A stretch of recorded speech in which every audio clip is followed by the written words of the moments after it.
Netflix যেভাবে promotion করাচ্ছে তাতে আমার মনে হয় যে এবার কিন্তু জমেছে খেলা।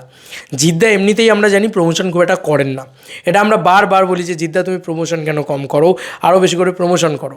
একটা সিরিজের কি প্রমোশন হতে পারে, কিন্তু সেখানে জিদ্দা পোস্ট করছেন, বুম্বাদা পোস্ট করছেন, এটা দেখেই ভালো লাগছে যে নেটফ্লিক্স কত মারাত্মকভাবে পুরো বিষয়টাকে খেলছে। তোমরা জাস্ট ভাবো নেটফ্লিক্স কত মারাত্মকভাবে পুরো বিষয়টাকে দেখছে, তোমরা জাস্ট ভাবো। নাহলে এরকম দৃশ্য ঘটাতে পারে, এরকম দৃশ্য হতে পারে। জিদ্দা পোস্ট করছেন এবং নেটফ্লিক্সের এই কাজটাকে নিয়ে কত উন্মাদনা থাকলে মানুষের মধ্যে তবে গিয়ে এইরকম জিনিসপত্র হতে পারে। খাঁকি দ্য বেঙ্গল চ্যাপ্টার নিয়ে কথা বলছি বন্ধুরা, খাঁকি দ্য বেঙ্গল চ্যাপ্টার নিয়ে কিন্তু বীভৎস উন্মাদনা তৈরি হয়েছে মূলত জিদ্দার জন্যে। বুম্বাদার অবশ্যই একটা বড় ভূমিকা রয়েছে, কিন্তু মূলত জিদ্দার জন্য কিন্তু এখানে একটা বড় ভূমিকা কাজ করছে আর কি, যে জিদ্দার আবার একটা প্যান ইন্ডিয়া যাত্রা, জিদ্দার একটা প্যান ইন্ডিয়াতে বিরাট বড় নাম উজ্জ্বল, এই ব্যাপারগুলোই কিন্তু মূলত কাজ করছে। তুমি যাই বলো আর তাই বলো, এটা কিন্তু আমার জন্য অন্তত বেশি কাজ করছে যে জিদ্দার প্যান ইন্ডিয়া এবার আমি দেখতে পাচ্ছি চোখের সামনে যে অডিয়েন্সের ভিতরে ওটা করছে, জিতিয়ান্সরা জেগে উঠেছে, সমস্ত জিত ফ্যান্সরা তাদের বলছে যে হ্যাঁ আমরা এটা করছি, এই করছি, দেখো আমাদেরও ক্ষমতা আছে, জিদ্দাও কোন লেভেলে খেলে, দেখো মাস লেভেলে খেলে, বড় লেভেলে খেলে, ঠিক আছে, প্যান ইন্ডিয়া লেভেলে খেলে। ব্যাপারটা মজার ব্যাপারটা হয়েছে, মজার জিনিসটা শুরু হয়ে গেছে অলরেডি। এবার এখানেই সবথেকে বড় কথা যে বুম্বাদাকে দিয়ে আমি দেখলাম রীতিমতো বুম্বাদা নেটফ্লিক্স নিয়ে রীতিমতো পোস্ট করছে আর কি।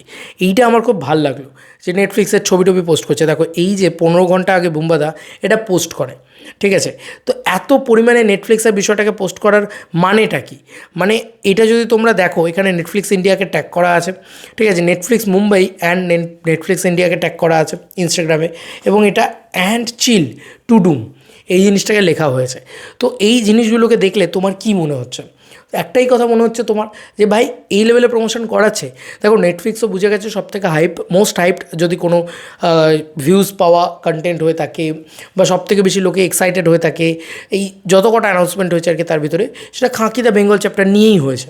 তো ওই কারণে ওরা না বারবার পোস্ট করতে থাকছে, ঠিক আছে, বারবার এটাকে নিয়ে পোস্ট করাচ্ছে এবং স্টারদেরকেও সেইভাবেই ওরা অ্যাড্রেস করছে। জিদ্দাও কিন্তু আমি দেখলাম জিদ্দাও বেশ মানে অ্যাক্টিভ হয়ে গেছে এবং জিদ্দাও এই নেটফ্লিক্সের বিষয়টাকে নিয়ে মানে যথেষ্ট সিরিয়াস হয়ে গেছে, এবং বুম্বাদাও। তো এই সিরিয়াস ব্যাপারটা হয়েছে কেন? কারণ নেটফ্লিক্সের টিম থেকে ওরা কিন্তু ব্যাপারটাকে কাজে লাগাবে, এই প্রমোশনটাকে কাজে লাগাবে। আমি জানি না কলকাতার বুকে কতটা প্রমোশন হবে, কতটা কী হবে, বাট জিদ্দা তো প্রচুর মুভি সিন পোস্ট করে। তার মাঝখানেও দেখো জিদ্দা একটা এরকম খাঁকি দ্য বেঙ্গল চ্যাপ্টারের জন্য একটা কভার ফটো দিচ্ছে, যেটা খুব ইন্টারেস্টিং। জিদ্দা যদি একবার একটা কভার ফটোও লাগিয়ে দেয় না, সেটাও মানে ফ্যান্সরা সবাই মিলে কভার ফটো লাগাতে শুরু করবে, ঠিক আছে, বা জিদ্দা এরকম ধরনের পোস্ট করছে। তো এটা দেখলে তুমি বুঝতে পারবে যে জিদ্দা বেশ অ্যাক্টিভ হয়েছে। জিদ্দা চিরকালই এটাই, জিদ্দা মানে যখনই ছবি নিজের আসবে বা সিরিজ আসবে বা কাজ আসবে তখনই জিদ্দা অ্যাক্টিভ হবে, তার আগে জিদ্দা অ্যাক্টিভ হবে না। তো এটা জিদ্দার style, pattern, whatever it is. But বুম্বাদাকে দিয়েও এইভাবে প্রমোশন করানো হচ্ছে। নেটফ্লিক্স কিন্তু বুঝে গেছে, নেটফ্লিক্সও বুঝে গেছে জিদ্দার পাওয়ার, নেটফ্লিক্সও বুঝে গেছে প্যান ইন্ডিয়াতে জিদ্দার দাপট।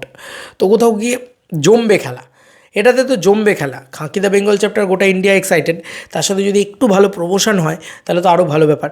দেখা যাক কবে রিলিজ করে, রিলিজ ডেটটাও তো এখন অবধি জানা যায়নি না, রিলিজ ডেটটা অফিসিয়াল, মানে আমরা তো জানি মার্চ মাসে রিলিজ করবে, বিভিন্ন নামী পত্রিকার তরফ থেকে সেরকমই খবর আছে, বাট এখন অবধি তো অফিসিয়ালি জানা যায়নি। সেই কারণেই তোমাদেরকে বললাম, তোমাদেরকে আর কি মতামত এন্টায়ার ভিডিওটাকে নিয়ে জানিও কমেন্ট সেকশনে। চলো বন্ধুরা, নতুন কোনো ভিডিওতে দেখা হবে, বাই।